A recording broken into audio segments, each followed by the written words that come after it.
I'm Dr. Jeanne Schul, and I'm going to talk today about embodied dreams, or those dreams that are somatic, that when we wake up, we still are feeling the sensations that occurred during the dream.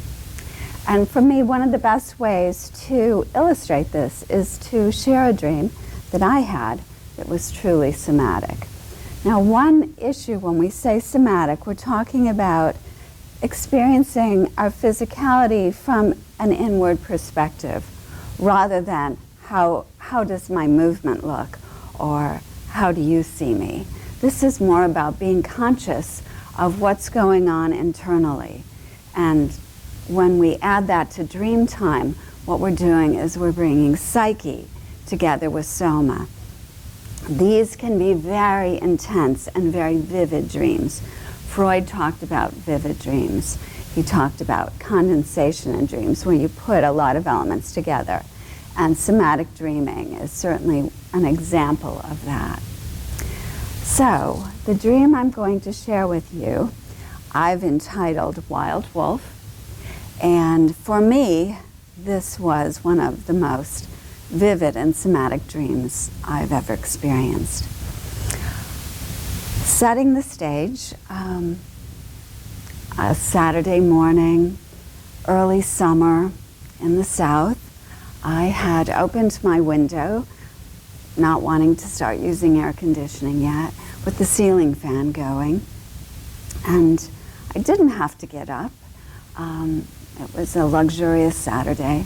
So I repositioned myself in bed at the time I was solo, so that my head was closest to the open window, but also my body was under the fan. And once I got settled there with my pillow, I sank into that liminal space between being fully awake and being unconscious. But fairly quickly, I slid back into dream time. Much to my terror, however, I had a dream visitation, and it was this dark wolf. When I was aware that he was in the room with me, he was already standing on all four paws over me. And I just remember feeling his hot breath already on my face.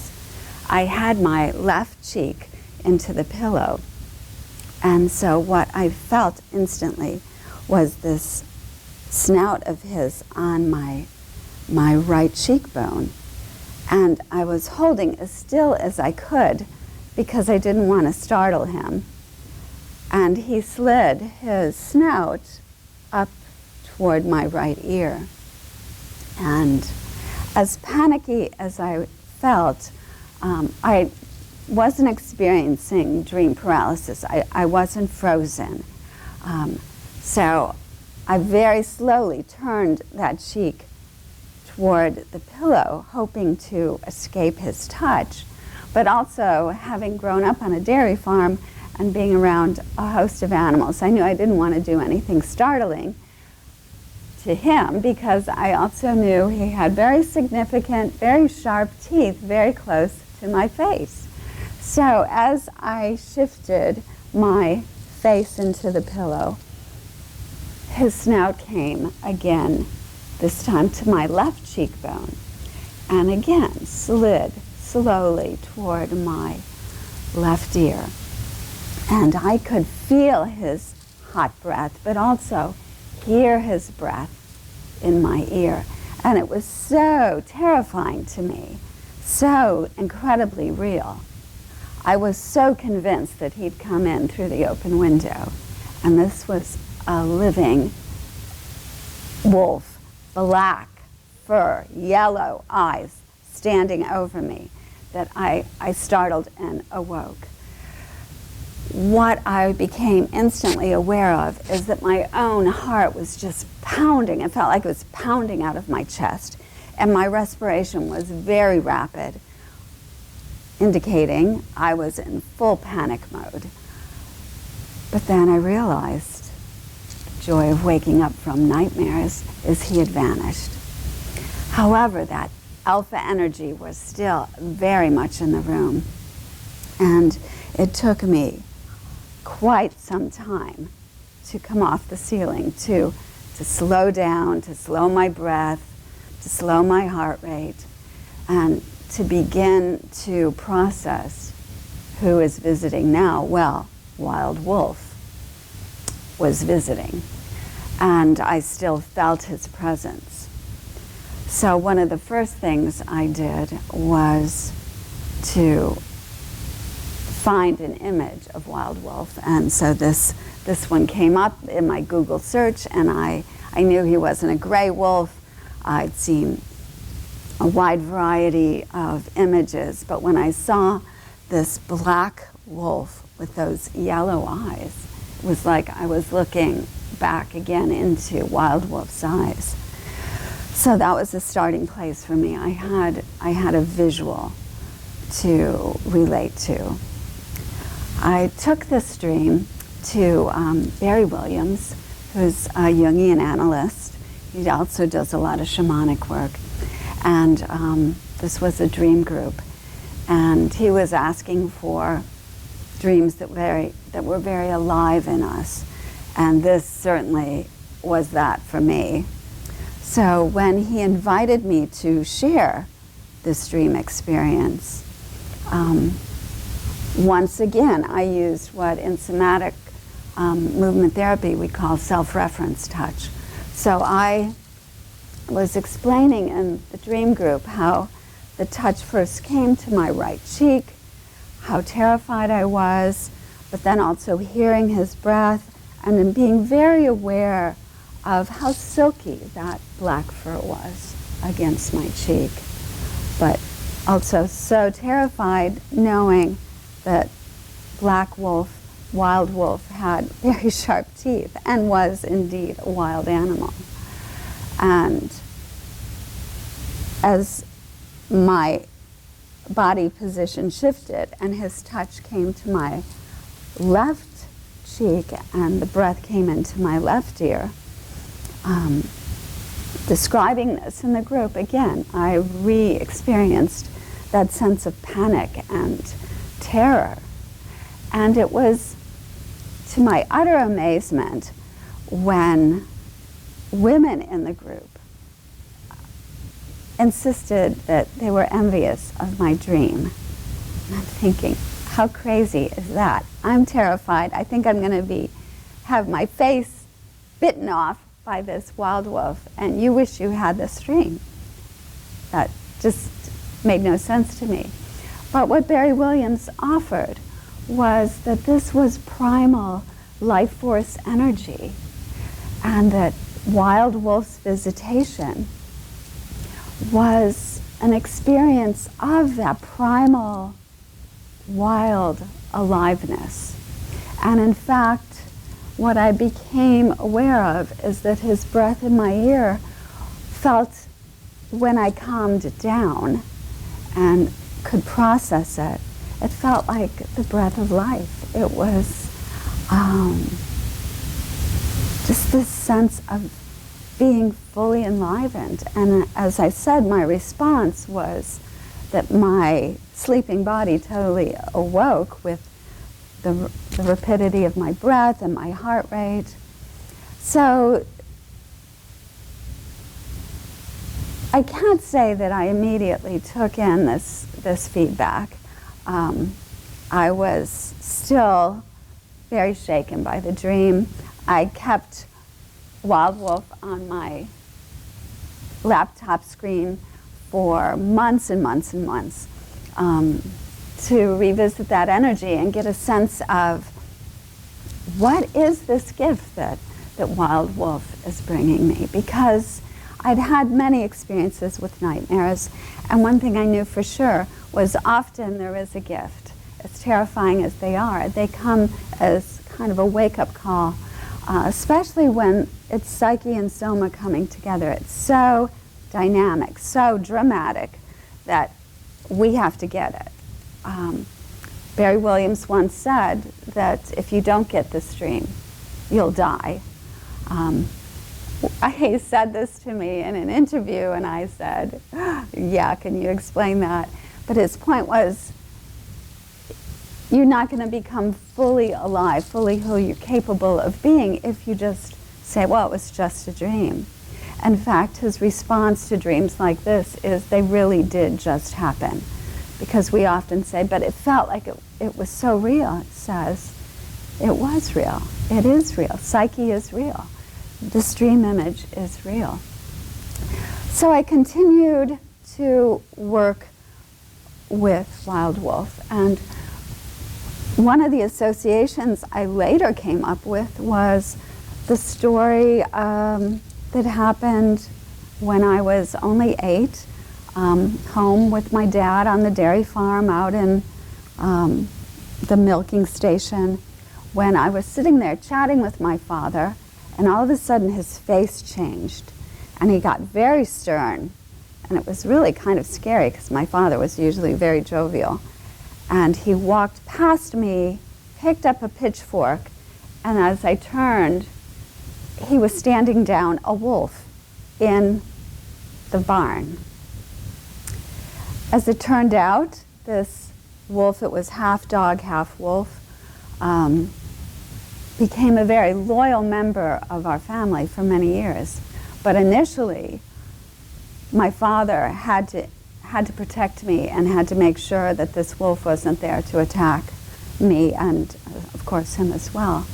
So I realized I had an experience in real time with a real wolf that was very positive. He was very protective, he was very silky, he was big. You know, wolves combined with dogs can be pretty sizable characters, and he also indicated to a few guests that came that they weren't welcome. So I knew he really was capable of protecting me. So one of the things I did with this wild wolf energy is I felt companioned by him, that I had this protective energy that was a part of me rather than it being separate now, that I could incorporate that powerful energy. And also looking at wolf as an archetype, it's the epitome of wildness. Wolves run in a pack. They protect each other, but they don't usually find domestic life acceptable. And so one of the realities I had to look at is, what about that is true of me? Where am I putting away or pushing down that wild energy? Because often, one of the things Carl Jung tells us is dreams tend to be compensatory. So they come to us, especially something as vivid as this dream nightmare that was very somatic. They come as a wake-up call. Pay attention. Something big is unfolding for you, and you're not noticing. And so dreams, in Carl Jung's opinion, are always asking, what is this compensating for in your real life? Certainly, Stephen Eisenstadt is always talking about who's visiting now. So the focus on what Ernest Hartman calls the central image. In this case, there was no question. There was this living image that totally took the stage. There was no questioning. There was no big dream plot, just this wild wolf energy. So it became very clear where I needed to focus my attention. So as we work, as each of us work with dreams, there will be those that we really don't have a choice. I mean, we can deny they're important, but in the moment upon awakening, there's really no choice but to feel them somatically in our bodies and to begin to question, what is happening within my life, within me, that is calling this big energy and insisting that that I get it, that making me feel this powerful sensation, this threatening image, which, again, the treasure of it was Wild Wolf became no longer threatening, but very much a companion. And going back to the dream group with Dr. Williams, one of the issues that came out was the sensuality of that touch, the silkiness, and that invitation to be in your body. I mean, that is what animals can teach us, that animal body of ours that we each have is certainly at least as important as our intellect, as our senses. And one way into a dream like this is to process your senses. What was happening with your respiration? What are you seeing? In my case, the yellow eyes were as significant as that beautiful black fur. And then the breath and the scent. What is the scent?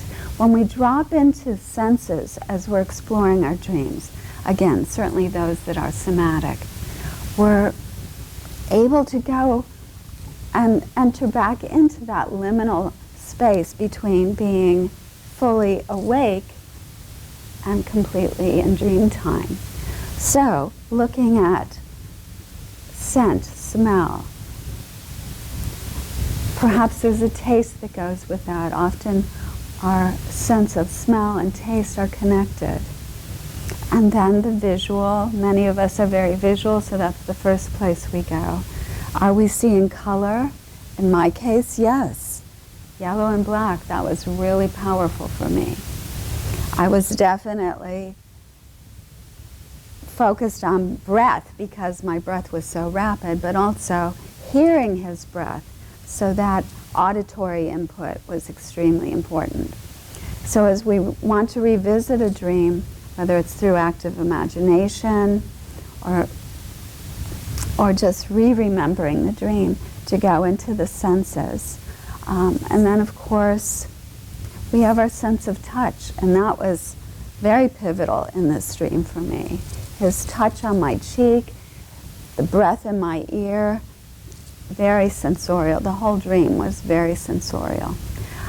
And again, this is not in all dreams, but dreams that are somatic, dreams that are in our bodies or embodied, have so much to teach us because it's like impossible to get rid of them, right? We carry them around all day, we're still feeling it. But then there's also those somatic dreams that are really lovely, that we're happy to carry with us all day because we felt fabulous upon awakening. So being conscious as we awaken from dreams of how we're feeling in our bodies, as well as what we're visually remembering from the dream, sounds or words we've heard in the dream, any touch that we've experienced, are all ways into getting a fuller picture of what just happened. Sometimes taste is the whole aspect of the dream. Dreams where we have this taste in our mouth and we wake with that hopefully positive taste, sometimes not.